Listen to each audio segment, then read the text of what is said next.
27 दिसंबर 2007 की शाम 6:15 बजे पिंडी के लियाकत बाग में धमाका और गोलियों की बौछार। निशाना सनरूफ से निकलकर अवामी नारों का जवाब देने वाली बेनजीर भुट्टो है। उन्हें जल्द रावलपिंडी जनरल हॉस्पिटल लाया जाता है, लेकिन वो बच नहीं सकते। 21 जून 1953 को कराची में जन्म लेने वाली बेनजीर भुट्टो जुल्फकार अली भुट्टो की सबसे बड़ी औलाद है। बेनजीर के दूसरे बहन भाइयों में मुर्तजा भुट्टो, सनम भुट्टो और शाहनवाज भुट्टो शामिल हैं।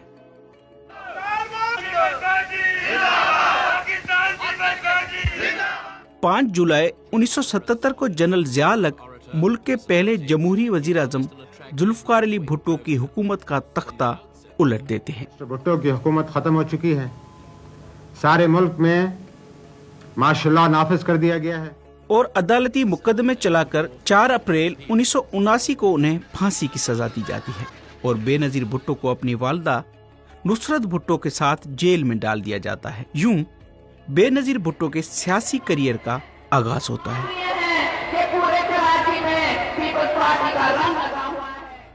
अगले 6 साल बेनजीर और उनकी वालदा नुसरत भुट्टो मुल्क के मुख्तलिफ जेलों में कैद या घरों में नजरबंद की जाती।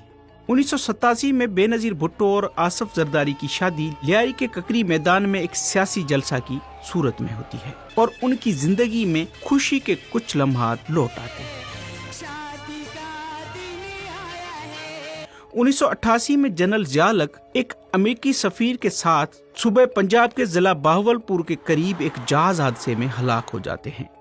यूं 11 साला दौरे अमरीत इख्तिताम पजीर होता है और मुल्क में नए इलेक्शंस की तैयारियां शुरू होती हैं। अब बेनजीर भुट्टो पार्टी की कमान संभालते हुए पाकिस्तान आकर इलेक्शन में हिस्सा लेती हैं। जमहूरियत मुखालिफ कुव्वतों को बेनजीर किसी शक्ल में कबूल नहीं। बेनजीर के मुकाबले में नौ जमाती इत्तेहाद सामने आता है, जिसका सियासी चेहरा नवाज शरीफ है। शहीद ज़िया-उल-हक का मुकाबला करेंगे ये लोग, ये पाकिस्तान के गद्दार जिसको वो शहीद कहती है अपने बाप को, उसने पाकिस्तान के 2 टुकड़े किए हुए।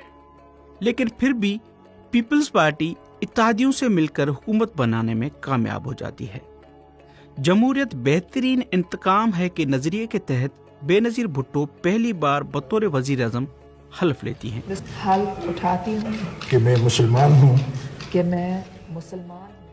मगर उनकी हुकूमत 20 माह से ज्यादा टिक नहीं पाती और 7 अगस्त 1990 को सदर गुलाम इसाक खान करप्शन और हुकूमती अख्तियारात के नाजायज इस्तेमाल के इल्जामात लगाकर उनकी हुकूमत को चलता कर देते हैं।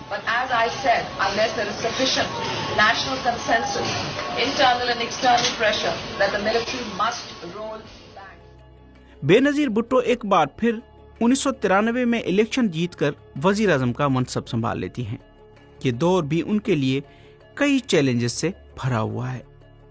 20 सितंबर 1996 की शाम को वजीर आजम बेनजीर भुट्टो के भाई मुर्तजा भुट्टो अपने घर के सामने पुलिस फायरिंग का निशाना बनते हैं और बाद में अस्पताल में चल बसते हैं। 1 माह के बाद एक बार फिर सदर फारूक लिगारी के हाथों उनकी हुकूमत खत्म हो जाती है। Dissolution of the assembly had nothing to do with that.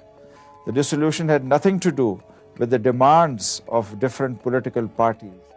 1999 से 2007 तक बेनजीर भुट्टो खुद साख्ता जलावतनी में गुजारती हैं।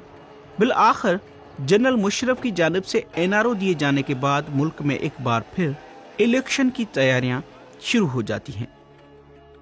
18 अक्टूबर 2007 को बेनजीर भुट्टो 8 साला जलावतनी खत्म करके कराची एयरपोर्ट पर उतरती हैं तो मुल्क भर से अवाम उनका इस्तकबाल करते हैं।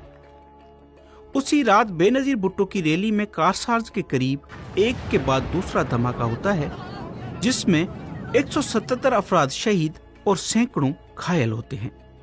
बेनजीर भुट्टो पीछे नहीं हटती, उनकी सियासी सरगर्मियां और भी जोर पकड़ने लगती हैं। And a militant takeover, then we are prepared to risk our lives and we are prepared to risk our liberty, but we are not prepared to surrender our great nation. 27 दिसंबर को लियाकत बाग में उन्हें गोली मारकर शहीद किया जाता है।